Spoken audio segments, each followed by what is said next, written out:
सरस्वती जी का मंत्र से मैं, क्योंकि ये जो क्षण है, स्थान है, ऐसा लग रहा है कि ब्रह्मांड का सर्वोत्तम आशीर्वाद है कि आज न जाने कितने जन्मों से पूजा अर्चना की होगी कि ये क्षण हमको मिला है। ऐसा लगता है कि जो संस्कृत है, जो मंत्रों की भाषा है, वो सांसों का कृत है। इट्स ए डांस, आपके उच्चारण का एक डांस है, नृत्य है। ऐसा लगता है कि अगर ब्रह्मांड की वाइब्रेशंस को जानना है, अगर आत्मा की वाइब्रेशन को जानना है, तो मंत्र उच्चारण से कोई भी बड़ी क्रिया नहीं हो सकती। जब मैं हर एक पवित्र स्थान जहां पर मंत्रों का उच्चारण हो रहा था, जा रहा था, तो मैं अपने आप को ये कह रहा था कि अपने दिमाग से मत सुन, अपने हृदय से मत सुन, तेरी आत्मा इस गूंज को, इन वाइब्रेशंस को न जाने कितने सालों से आनंद उठा रहे। Just listen to your soul, आत्मा को एक आनंद ले।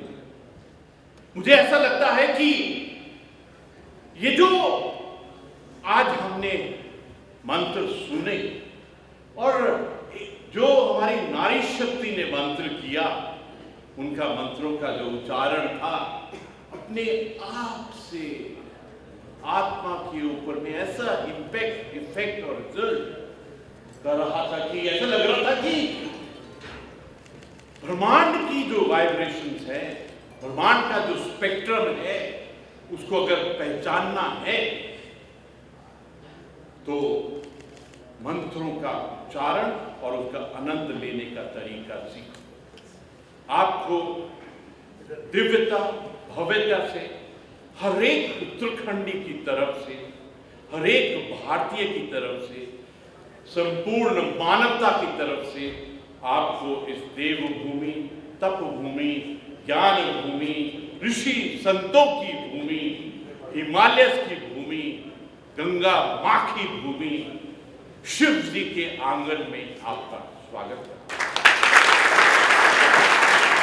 ये जो विषय है ना, संस्कृत,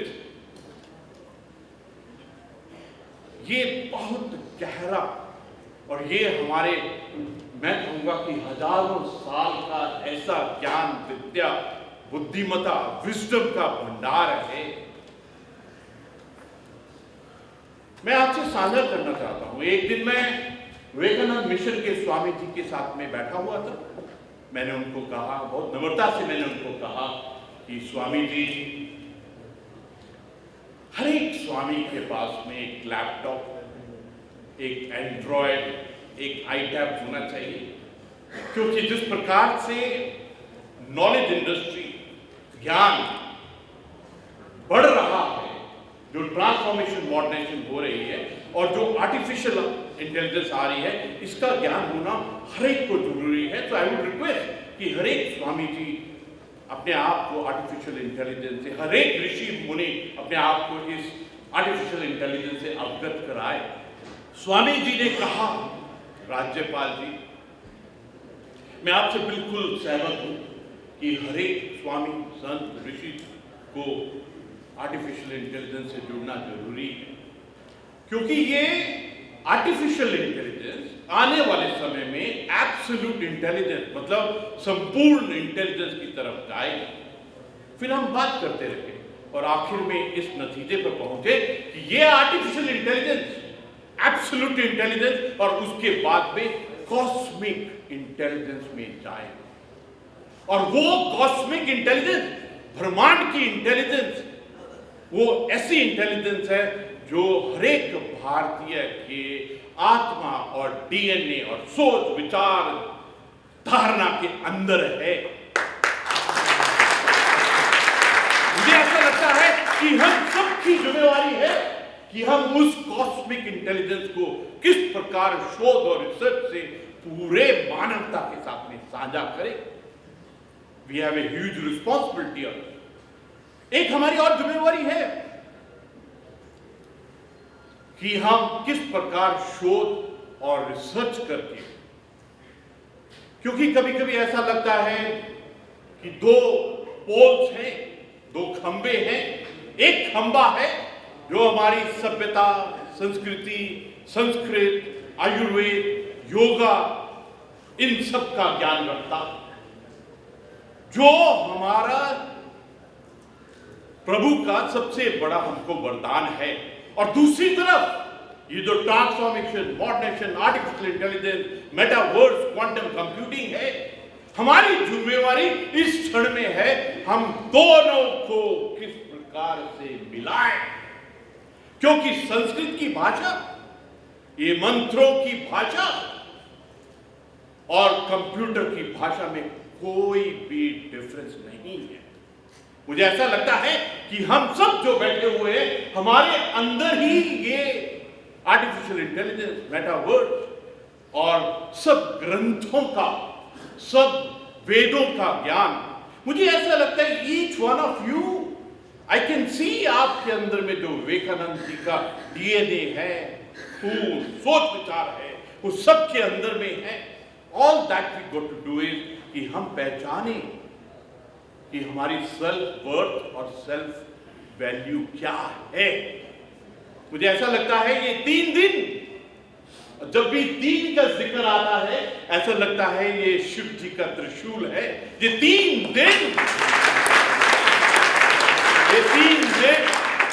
जो आप यहां इकट्ठे होकर एक मंथन करेंगे, एक संवाद करेंगे, उससे जो अमृत निकलेगा, मुझे लगता है कि ये अमृत अवश्य ही आने वाले समय में हमको विश्व गुरु का स्थान देगा। भारतीय संस्कृति में वेदों का विशेष महत्व है। Therefore we got to understand it deeply। हमको इस विषय के अंदर में रिसर्च और शोध करना बहुत इंपॉर्टेंट है। भारतीय ज्ञान परंपरा की शुरुआत वेदों से ही हुई थी। वेदों में ही वर्तमान और भविष्य की सभी चुनौतियों का हल है। The solution lies there. Veda भगवान की वाणी है। आप जब भी कोई मंत्र करते हैं तो ऐसा लगता है कि आप इंसान के रूप में नहीं, आपको उस वक्त में प्रभु का आशीर्वाद है। मुझे ऐसा लगता है जो वेदों का अध्ययन करने वाला व्यक्ति है, वो समाज का मार्गदर्शक है। ये आपकी जिम्मेवारी है कि आप हर व्यक्ति का, परिवार का, समाज का, राष्ट्र का, मानवता का मार्गदर्शन करें। आपने देखा है कि ये जो शब्द ओम है, हजारों सालों से क्या ऊर्जा देता है। आपने देखा है कि एकम ओंकार, उसके अंदर में क्या शक्ति है। देवभूमि Uttarakhand, there's something natural in this।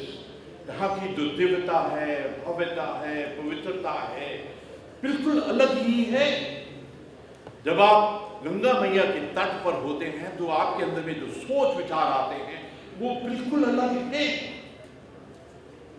देवभूमि उत्तराखंड ऋषियों और संतों की साधना स्थली रही है। ये जो 3 दिन आप यहां हैं, please enjoy the depth of divinity and spirituality out here.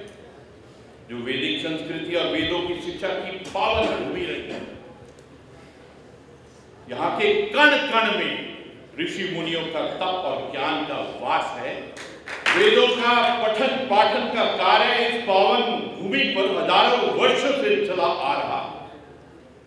मैं आपसे रिक्वेस्ट करूंगा कि व्यास गुफा जो उत्तराखंड के बद्रीनाथ धाम के निकट माणा गांव में स्थित है, आप अवश्य वहां जाएं।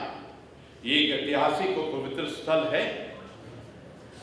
ये मान्यता है कि इसी गुफा में महर्षि वेद व्यास ने महाभारत जैसे महाकाव्य की रचना की थी और चारों वेदों का संकलन भी यही किया। यह गुफा अद्भुत और पौराणिक महत्व से भरी है, जो भारतीय संस्कृति और इतिहास में विशेष स्थान रखती है। मुझे कभी कभी ऐसा लगता है कि उत्तराखंड ब्रह्मांड का बनाया हुआ ऐसी लेबोरेटरी है जिससे जो वाइब्रेशन है वो पूरी मानवता, पूरे कॉस्मोस, पूरे धरती के ऊपर में 8 billion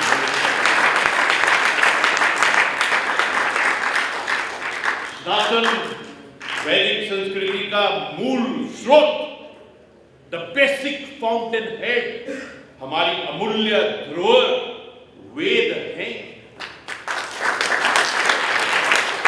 This realization is important for each one of us.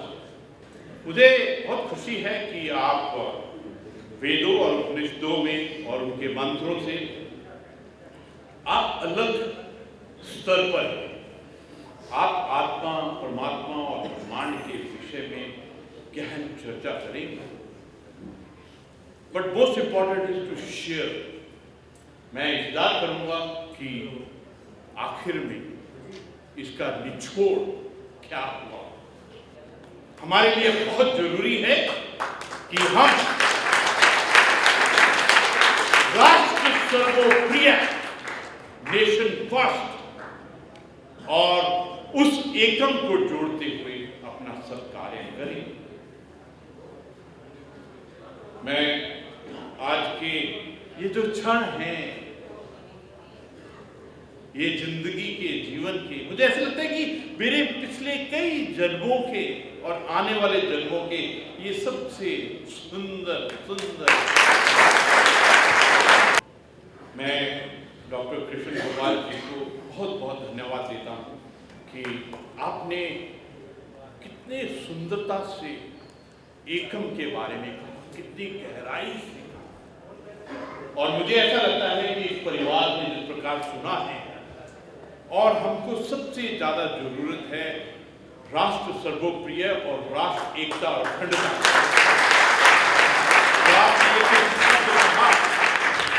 जो आपने एक एक शब्द कहा वो हम सब की आत्मा में एकदम घर किया। अंत में 3 शब्द, नमस्कार, आत्मा की गहराइयों से आपको प्रणाम। और जो कहा नेशन फर्स्ट, राष्ट्र सर्वोप्रिय, राष्ट्र होगा तो सब कुछ होगा।